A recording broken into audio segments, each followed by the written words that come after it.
Et salut les gars, alors aujourd'hui je vais vous présenter donc le Yop Kazai flamboyant car j'ai reçu pas mal de questions sur Discord depuis le nerf. On avait l'impression d'un peu avoir perdu notre classe, mais elle s'en sort encore très bien. Donc d'ailleurs tant mieux qu'ils aient nerf la classe parce que c'était trop, voilà, tout simplement, c'était illégal.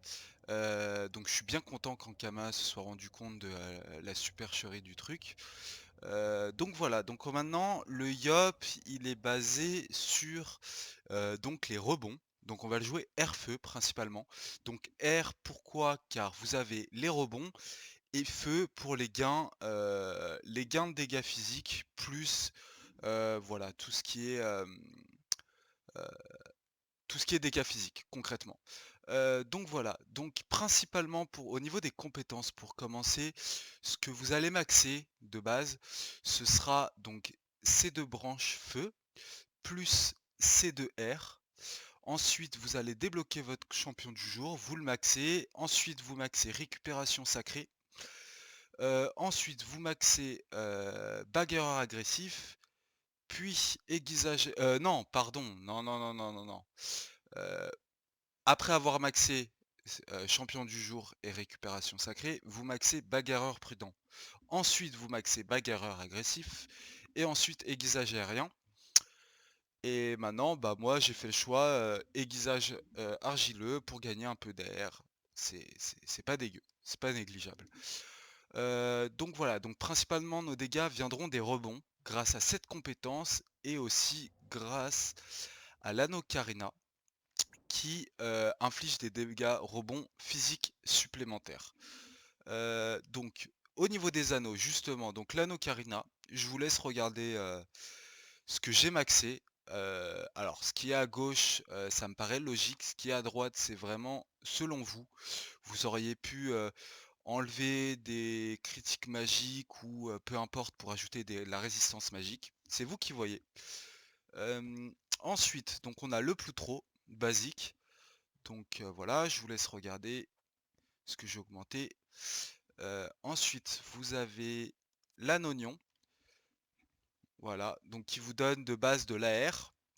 Vous pouvez maxer l'AR que ça vous donne en début de combat et convertir 15% en dégâts physiques tout en gardant le reste de votre AR.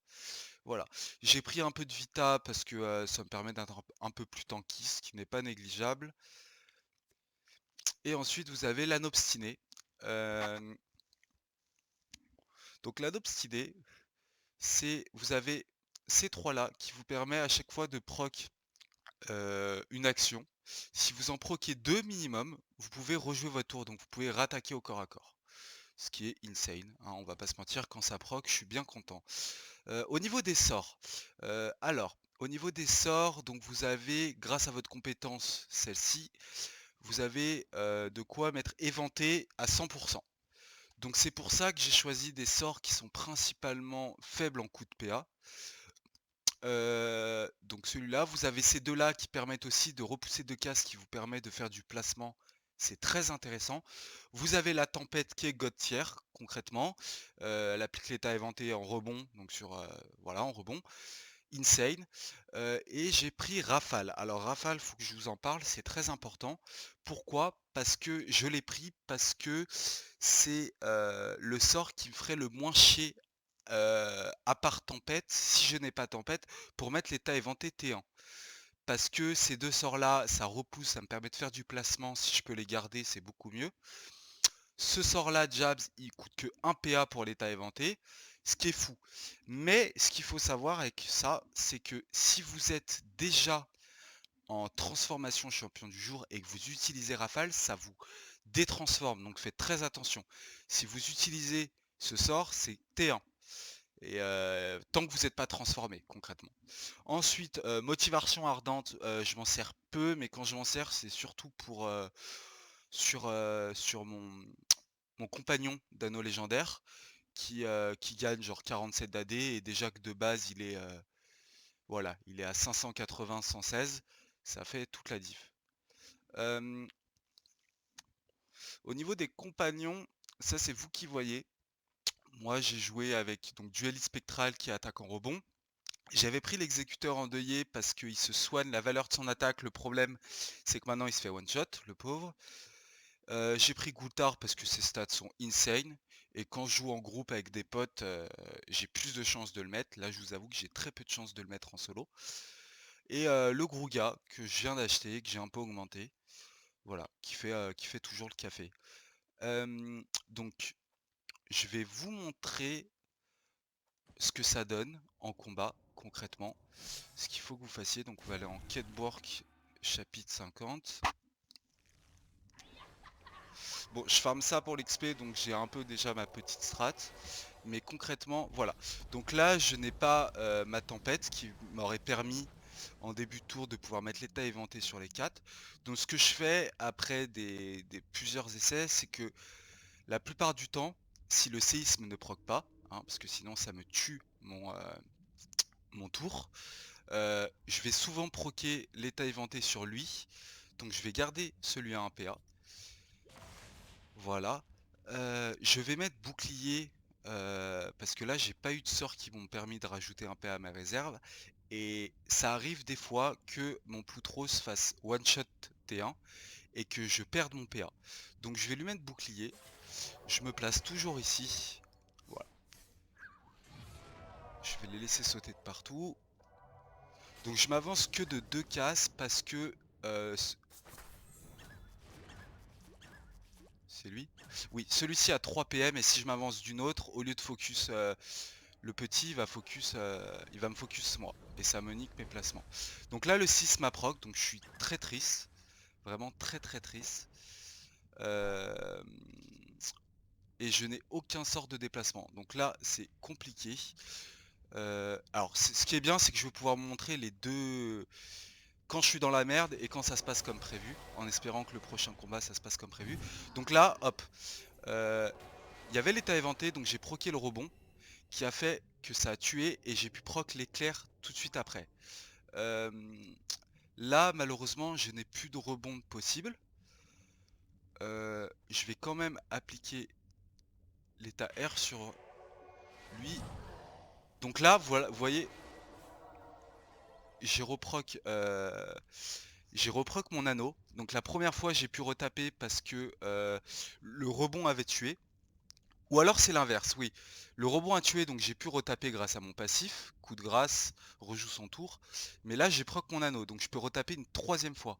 Ce que je vais faire, c'est que là, par exemple, j'ai 9 HP et 500 HP.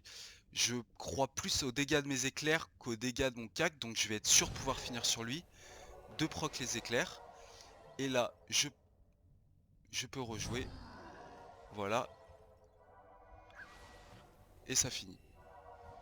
Donc là, ça c'est dans le pire des cas. C'était vraiment un peu compliqué. Je vais essayer de vous montrer si ça se passe bien, s'il n'y a pas de séisme, espérons. Il y a beaucoup de choses qu'il faut prendre en compte, mais voilà.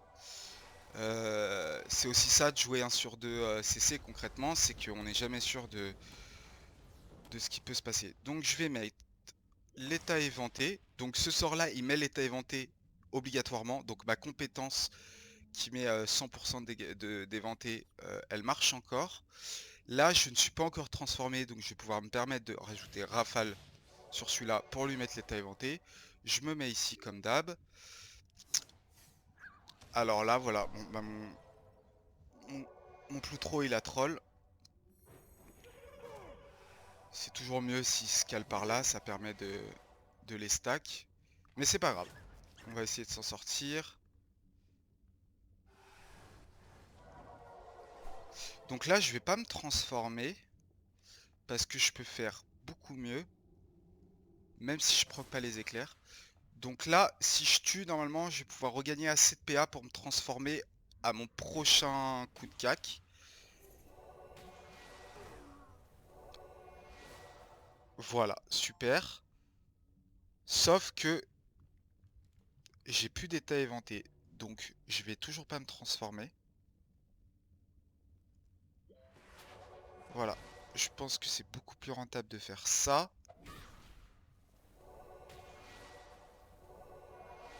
Voilà, et puis là on va finir.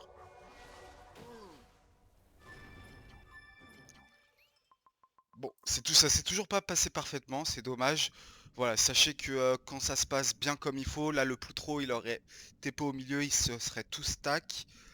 Je fais en moyenne entre 30 et 50 secondes le combat. Voilà, donc bah, je pense qu'on a fait le tour. Oui, je voulais juste vous dire une chose, si vous jouez en solo au début, je vous conseille de prendre, heu, le Bellatorus. Donc si vous n'avez pas encore l'anneau légendaire, vous aurez que 6 PA de base et le Bellatorus coûte 7 PA. Mais ce que je jouais avant, c'était l'anneau KLM.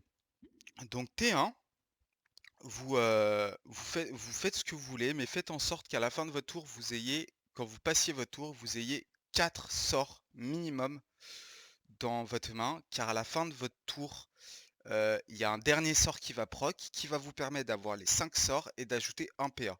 Ce qui va vous permettre au tour d'après de pouvoir avoir 1 PA dans la réserve et vous transformer en Bellatorus. Voilà, je pense que j'ai fait le tour. Si vous avez des questions, n'hésitez pas, à me demander en commentaire. Je vous répondrai avec plaisir. Et puis voilà, je pense que, qu'on a fait le tour. Hem, je suis assez content qu'ils aient nerf le YAP parce que c'était vraiment débile. J'aime beaucoup le jeu, mais on va dire que je retrouvais pas cette envie de réfléchir parce qu'il y avait pas besoin de réfléchir. Alors que maintenant, voilà, on joue vraiment un jeu en Kama, c'est cool, on commence à réfléchir. Alors peut-être pas en Boark, hein, on va pas se mentir, mais voilà, c'est déjà un peu plus complexe à jouer. Donc merci Ankama d'avoir réagi sur ça, c'est cool. Et puis voilà, je vous souhaite une bonne journée les gars. N'hésitez pas à poser des questions, je vous répondrai. Salut, salut.